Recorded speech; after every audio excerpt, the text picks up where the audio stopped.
Telangana incharge governor గా CP Radhakrishnan ప్రమాణ స్వీకారం చేయించిన హైకోర్టు సీజే అలోక రాధే.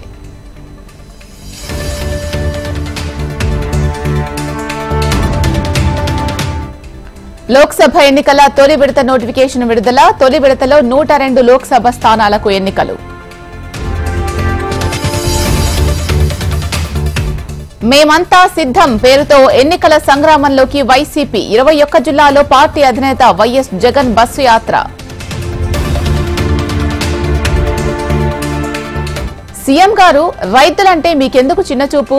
ఎక్స్ వేదికగా కాంగ్రెస్ ప్రభుత్వంపై కేటీఆర్ విమర్శలు.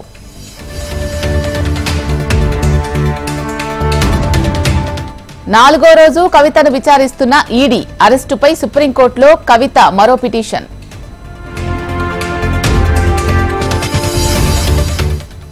నారా లోకేష్ కాన్వాయ్ చెక్ చేసిన పోలీసులు. తనిఖీలకు సహకరించిన నారా లోకేష్.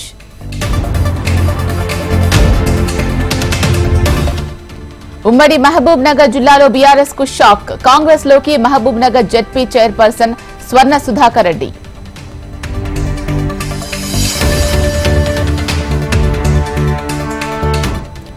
అచ్చెన్నాయుడు ముందస్తు బెయిల్పై విచారణ. స్కిల్ డెవలప్మెంట్ కేసులో A38 గా చేర్చిన సిఐడి.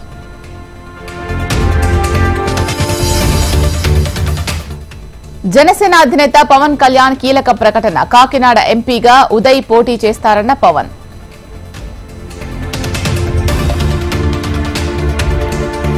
తెలంగాణ హైకోర్టును ఆశ్రయించిన ప్రణీత్ రావు. లంచ్ మోషన్ పిటిషన్ దాఖలు చేసిన ప్రణీత్ రావు లాయర్.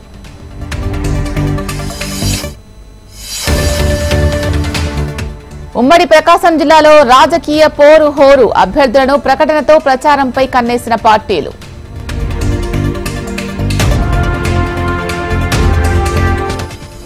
తెలంగాణకు మరోసారి ఎన్డీఏసీ బృందం. జల సౌధలో చంద్రశేఖర్ అయ్యర్ నేతృత్వంలో నిపుణులతో భేటీ.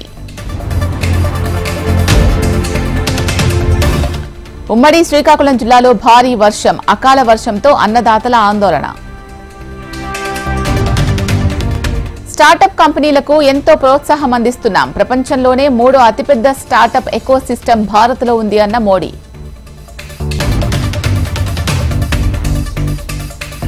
సీఎం అరవింద్ కేజ్రీవాల్ పిటిషన్పై హైకోర్టులో విచారణ. కేసు తదుపరి విచారణ ఏప్రిల్ 22కి వాయిదా వేసిన హైకోర్టు.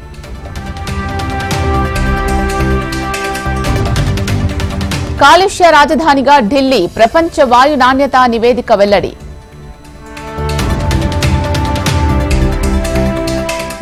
ఇమ్రాన్ ఖాన్ కు 2 కేసుల్లో ఊరట. నిర్దోషిగా ప్రకటించిన కోర్టు.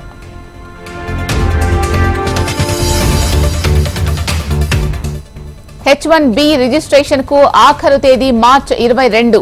ఆన్లైన్లో దరఖాస్తు చేసుకోవాలి అన్న USCIS.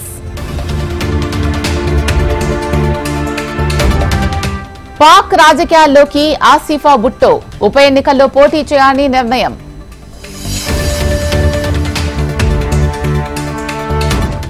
మాతో పెట్టుకుంటే 3వ ప్రపంచ యుద్ధమే. పశ్చిమ దేశాలను హెచ్చరించిన పుతిన్.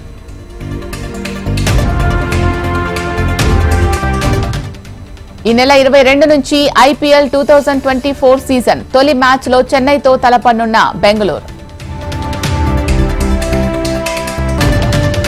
తిరుమలలో తగ్గిన భక్తుల రద్దీ. శ్రీవారి సర్వదర్శనానికి డైరెక్ట్ లైన్.